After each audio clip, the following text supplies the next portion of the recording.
Berceau de l'humanité, la péninsule montagneuse de la Corne de l'Afrique, ou la Corne dans sa désignation élargie, est située aux confins de deux continents, à l'entrée de l'océan Indien, à un carrefour qui alimente les convoitises depuis des siècles.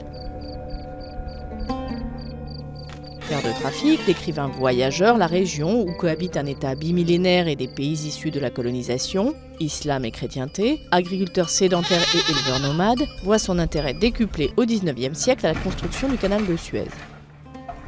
Seule l'Éthiopie échappe alors aux ambitions coloniales des empires européens qui se partagent la zone. Elle ne connaît qu'un bref intermède d'occupation italienne pendant la Deuxième Guerre mondiale quand forces de l'Axe et alliés s'affrontent dans la région. Après la guerre, l'intérêt ne faiblit pas pour une zone qui, sur fond d'alliances mouvantes, devient un point chaud de la guerre froide. La région est instable, foyer de nombreux conflits inter- et intra-étatiques plus ou moins larvés, dont les peuples cousins et les capitales entretiennent des méfiances réciproques, voire déstabilisent leurs voisins en y soutenant des mouvements indépendantistes. Mais la Corne, située sur le 4e axe mondial du transport énergétique, capte aujourd'hui encore l'intérêt des grandes puissances. La région, qui subit des sécheresses récurrentes et d'où partent une grande partie des réfugiés qui tentent de gagner l'Europe au péril de leur vie, mais abrite aussi le deuxième pays le plus peuplé d'Afrique, conserve un intérêt commercial majeur.